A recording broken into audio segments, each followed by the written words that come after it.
আসসালামু আলাইকুম এভরিওয়ান। আমি রেহানা পারভিন। আমার চ্যানেল রকমারি পাকের ঘর থেকে সবাইকে আমন্ত্রণ। আজকে আমি রুই মাছ আর মূলা দিয়ে ঝোল করব, সেই রেসিপি নিয়ে চলে আসছি। আশা করি ভালো লাগবে। তাহলে চলুন রেসিপিটি শুরু করা যাক। এই যে আমি মূলাগুলি কেটে নিয়েছি, আর এই মূলাগুলি হয়েছে শাকের সাথে যে মূলাটি থাকে ওই মূলাগুলি তো দিয়ে রান্না করে খেয়ে দেখবেন, খুবই মজার। মাছটাকে আমি ধুয়ে লবণ হলুদ মাখিয়ে নিয়েছি। প্যানে তেল দিয়ে মাছটাকে হালকা করে ভেজে নিব।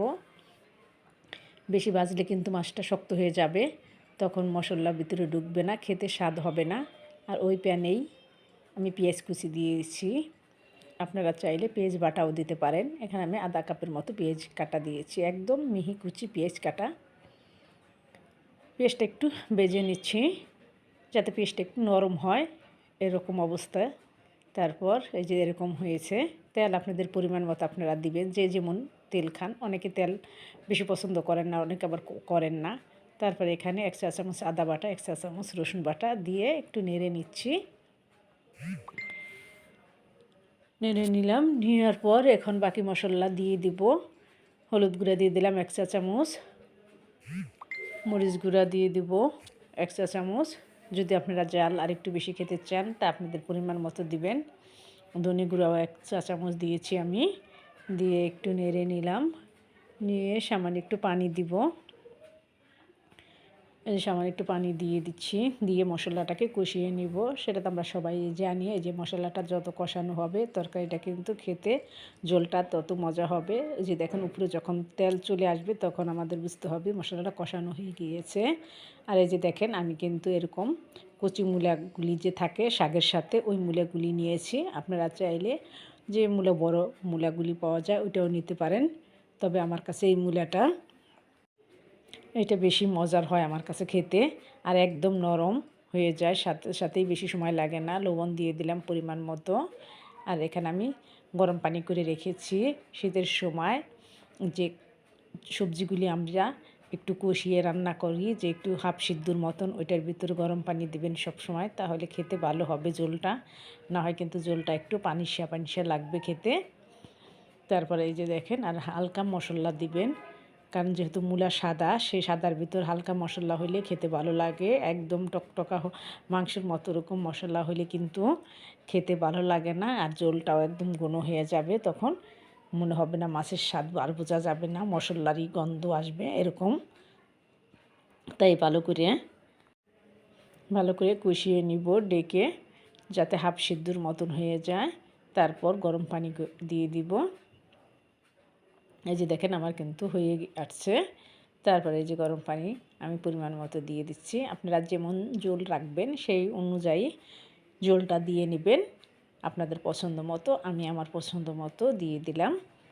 একবার হলো করে খেয়ে দেখবেন। এই মূলাটা দিয়ে কিন্তু শুটকি ভুনাও খুবই মজার হয় খেতে, অবশ্যই খাবেন। আশা করি আপনাদের ভালো লাগবে। সম্পূর্ণ ভিডিওটি দেখার অনুরোধ রইল, না টেনে সম্পূর্ণ ভিডিওটি দেখবেন। আর যে যেখান থেকে ভিডিওটি দেখছেন সবার জন্য অনেক অনেক ভালোবাসা রইল। আর এই যে উপরে দিয়ে দিলাম আমি একটা টমেটো, মাঝারির টমেটোটা দেখেন খুবই সুন্দর ছিল, লাল মূলাগুলির মতো। আমি টমেটোগুলিও লম্বা করে স্লাইস করে দিয়ে দিচ্ছি। আর ঝোলের সাথে যে কোনো মাছের সাথে টমেটো হলে ঝোলটা খেতে কিন্তু খুবই মজার হয়। এই যে দেখেন আমি একটু নেড়ে চেড়ে দিচ্ছি। তাই আশা করি আপনাদের ভালো লাগবে। ভালো লাগলে আমার পাশেই থাকবেন। ফেসবুক থেকে যদি আমার ভিডিওটি দেখে থাকেন আমার পেজটি ফলো করার অনুরোধ রইল।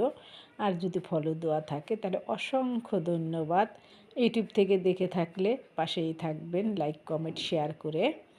আর আমার চ্যানেলটি সাবস্ক্রাইব করার অনুরোধ রইল। আশা করি পাশে থাকবেন, যদি আপনাদের একটু হলেও ভালো লাগে আর উপকারে আসে।